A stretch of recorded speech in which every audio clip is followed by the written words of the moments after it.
লাগবে না দলিল কিংবা রেকর্ড খতিয়ে আপনার নাম, শুধুমাত্র একটি প্রমাণ সংগ্রহে থাকলেই চলমান বিডিএস ভূমি জরিপে আপনি নিশ্চিন্তে আপনার নাম অন্তর্ভুক্ত করতে পারবেন। তো চলুন আজকে আমরা এই বিস্তারিত প্রসেসটা নিয়ে একটু আলোচনা করে দেখি।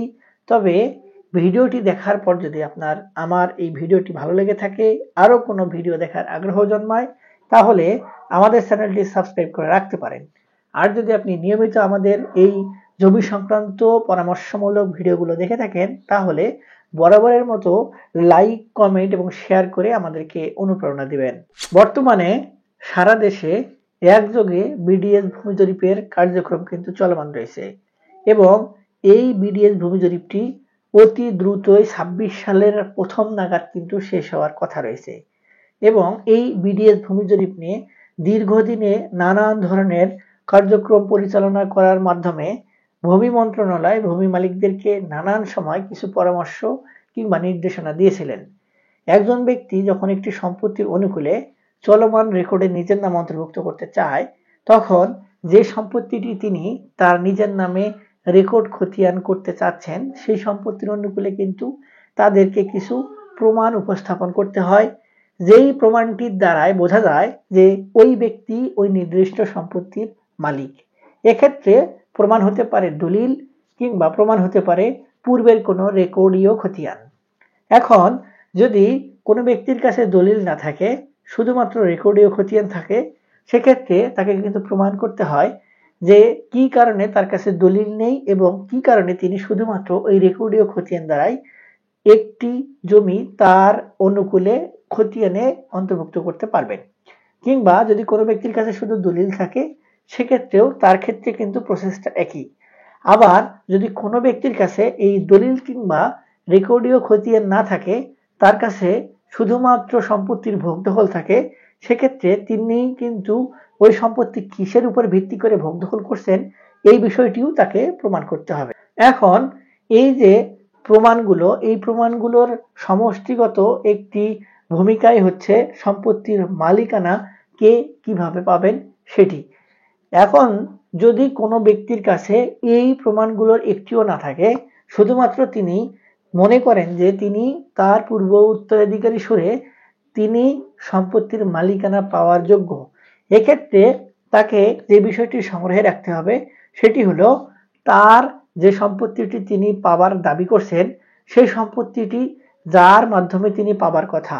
অর্থাৎ ম্যাক্সিমাম সময়ে যে বিষয়টি হয়, ওয়ারিশান সম্পত্তি নানান সময় হাত বদল হয়, বেহাত হয়, যার কারণে সঠিক ওয়ারিশারা সম্পত্তি পায় না। এখন এক্ষেত্রে হয়তো বেশিরভাগ যে ঝামেলাগুলো হয় সেগুলো হচ্ছে কন্যা সন্তানের ক্ষেত্রে। কন্যা সন্তানেরা ওয়ারিশান সম্পত্তি যখন তার ভাই কিংবা পিতার কাছে চাইতে যায়, তখন কিন্তু তাকে সেই সকল সম্পত্তির থেকে অনেক সময় বঞ্চিত করা হয়। ম্যাক্সিমাম সময় যেটা দেখি, কন্যা সন্তানকে বলা হয় যে স্বামীর সংসারে গিয়ে সম্পত্তি কি দরকার, এবং আবার এটিও বলা হয় যে কোনো সময় যদি স্বামী মারা যায় কিংবা তিনি যদি স্বামীর থেকে বিতাড়িত হয়, সেক্ষেত্রে তিনি সম্পত্তি যদি আগেই নিয়ে গিয়ে স্বামীর সন্তানকে খাওয়ায়, পরবর্তীতে তার জীবন ধারণ কিভাবে প্রতিষ্ঠিত হবে। এখন এই যে অজুহাতগুলো দেখিয়ে অনেক সময় বোনদেরকে কিংবা কন্যাদেরকে কিন্তু সম্পত্তি থেকে বিরত রাখা হয়।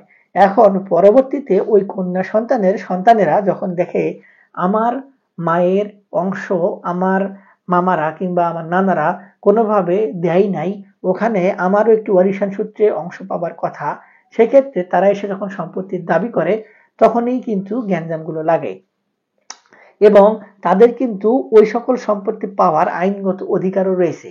তবে এক্ষেত্রে ওই সন্তানটিকে শুধুমাত্র ওয়ারিশান সনদের উপর ভিত্তি করে আদালতে মোকদ্দমা দায়ের করার সুযোগ প্রদান করা হয়েছে। অর্থাৎ তিনি যদি যৌক্তিকভাবে সম্পত্তির অংশ পান, তাহলে তার নামে যদি রেকর্ড খতিয়ান কিংবা দলিল নাও থাকে, তারপরেও কিন্তু ওই ওয়ারিশটা তার সম্পত্তির ভাগ দাবি করতে পারবেন। এক্ষেত্রে শুধুমাত্র তার মা যে অংশ তিনি পাইতেন কিংবা যার কাছ থেকে তিনি অংশ পেতেন, অর্থাৎ তার নানার কিংবা নানির যে অংশটি পাওয়ার কথা, ওই নানা কিংবা নানির নামে ওই সকল সম্পত্তি ছিল, এই মর্মে তাকে কিছু প্রমাণাদি আদালতের সামনে উপস্থাপন করতে হবে এবং ওই প্রমাণের বলেই কিন্তু তিনি পরবর্তীতে যখন রায় পাবেন সেই রায়ের ভিত্তি ধরেই চলমান যে বিডিএস ভূমি জরিপ, তাই সেই বিডিএস ভূমি জরিপে নিজের নাম অন্তর্ভুক্ত করতে পারবেন। তবে ভিডিওর থাম্বনেইল কিংবা মূল টপিক দেখে অনেকেই বুঝে ফেলেছিলেন যে এই ধরনের কার্যক্রম আবার কিভাবে সম্ভব। দেখুন, আপনার যদি সম্পত্তি পাওয়ার অধিকার থাকে, সেই সম্পত্তি থেকে কিন্তু আপনাকে কেউ বঞ্চিত করতে পারবে না। আপনি সেই সম্পত্তি যেভাবেই হন না কেন পাওয়ার অধিকার রাখেন। কেউ যদি তামাদির 28 ধারার মেয়াদে শুধুমাত্র 12 বছর ভোগদখল সূত্রে মালিকানা অর্জন করে, সেই ক্ষেত্রেও কিন্তু ওয়ারিশান সম্পত্তির ক্ষেত্রে এই বিষয়গুলো কখনোই গ্রহণযোগ্যতা পাবে না। আদালতে যদি আপনি যান এবং আদালতে শরণাপন্ন হন, সেক্ষেত্রে আদালত যে বিষয়টি দেখবে সেটি হলো ওই সকল সম্পত্তি ওয়ারিশান বন্টন দলিল কোনোভাবে করা হয়েছিল কিনা এবং ওই ওয়ারিশান বন্টন দলিলে সকল ওয়ারিশদের অংশগ্রহণ ছিল কিনা। যদি আপনার মা সেই সকল সম্পত্তি থেকে বঞ্চিত হয়, তাহলে তো ধরেই নেওয়া যায় কখনোই ওই সকল সম্পত্তির অনুকূলে ওয়ারিশান বন্টন দলিল হয় নাই। যদি বন্টন দলিল করা হতো তাহলে তো আপনার মায়ের অংশ ঠিকই তিনি ভোগ দখল করতে পারতেন। যেহেতু ভোগ দখল করতে পারেন নাই, সেক্ষেত্রে ওয়ারিশান সব এই যে বন্টন দলিল হওয়ার কথা সেই বন্টন দলিল হয় নাই। আর যদি বন্টন দলিল না হয়, তাহলে আদালত বিষয়টি দেখবে আপনার মায়ের যে সকল সম্পত্তির অংশ আপনার মামারা ভোগ দখল করছেন কিংবা মামাতো ভাইয়েরা ভোগ দখল করছেন, তারা অবৈধ দখলদার। আদালত পরক্ষণে ওই সকল ওয়ারিশান সম্পত্তি সর্বমোট সর্বসাকুল্যে কতটুকু এবং সেই সম্পত্তির থেকে কতটুকু অংশ কে কিভাবে পাবে এটির জন্য নির্দেশনা প্রদান করবেন। এবং সম্পত্তি যদি 50 বছরের অধিক সময় হাত বদল হয়ে থাকে কিংবা সম্পত্তি বেদখল হয়ে থাকে কিংবা আপনারা যদি সেই সকল সম্পত্তি থেকে বঞ্চিত হয়ে থাকেন, তারপরেও বর্তমান যে ভূমি আইন হয়েছে সেই ভূমি আইন অনুযায়ী কিন্তু আপনারা আপনাদের সম্পত্তির অংশ পাবেন। এই যে বিষয়টি, এই বিষয়টি কিন্তু অত্যাধিক গুরুত্বপূর্ণ। আপনারা যদি কোনোভাবে আদালতের মাধ্যমে আপনারা সম্পত্তির অনুকূলে একটি মামলা জিতে আসতে পারেন, তাহলে কিন্তু আপনারা নিশ্চিন্তে ওই সকল সম্পত্তির অনুকূলে আপনারা ভোগ দখলে যেতে পারবেন এবং চলমান বিডিএস ভূমি জরিপে আপনাদের নিজেদের নাম অন্তর্ভুক্ত করতে পারবেন। সেটি যদি চলমান থাকা অবস্থায় না পারেন, তাহলে পরবর্তীতে আপনারা যখন শেষ হয়ে যাবে, আপনারা কিন্তু আদালতের মোকদ্দমা দায়ের করেও পরবর্তীতে এই রেকর্ড সংশোধন করে আপনাদের নাম অন্তর্ভুক্ত করতে পারবেন। এখানে অনেকেই বলতে পারেন যে এইভাবে করলে তো হয়তো ওই আগামী 10 বছরে হয়তো সম্পত্তি পাবো না। তবে এখানে আরেকটি সুযোগ রয়েছে, সেটি হলো চলমান বিডিএস ভূমি জরিপকে উপলক্ষ করে আপনারা কিন্তু আদালতে মোকদ্দমা দায়ের করতে পারবেন যে এই সকল সম্পত্তির অনুকূলে যেহেতু আমরা ওয়ারিশরা রয়েছি, আমাদের ওয়ারিশদেরকে ঠকিয়ে আমাদের ভাগ ঠিকঠাক মতো না দিয়ে সম্পত্তিগুলো ভোগ দখল করা হচ্ছে এবং তারা প্রতারণা করে ভুয়া তথ্য দিয়ে তাদের নাম এই বিডিএস ভূমি জরিপে অন্তর্ভুক্ত করার একটি প্রয়াস করছেন।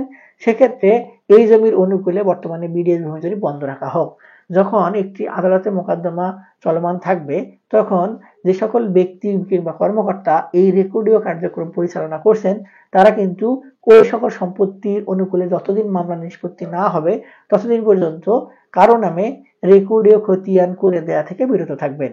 এটি একটি প্রসেস। এই প্রসেসের মাধ্যমে যদি কোনো ব্যক্তি বর্তমানে যে চলমান বিডিএস ভূমি জরিপ রয়েছে এই জরিপে নিজের নাম অন্তর্ভুক্ত করতে চায়, তাহলে তার নামে যদি দলিল নাও থাকে, খতিয়ান নাও থাকে, শুধুমাত্র আমার বলে দেওয়া স্টেপগুলো ফলো করে হয় বিডিএস ভূমি জরিপ কার্যক্রম ওই জমির অনুকূলে বন্ধ রাখতে পারবেন, অথবা আদালত থেকে দ্রুত মামলার রায় নিয়ে এসে তারা কিন্তু ওই জমির অনুকূলে নিজের নাম অন্তর্ভুক্ত করতে পারবেন এবং সম্পত্তি নিশ্চিন্তে ভোগ দখল করতে পারবেন। আশা করি আপনাদেরকে আমি যে বিষয়টি বোঝাতে চেয়েছি একটু হলেও সেই বিষয়টা আপনারা বুঝতে পেরেছেন।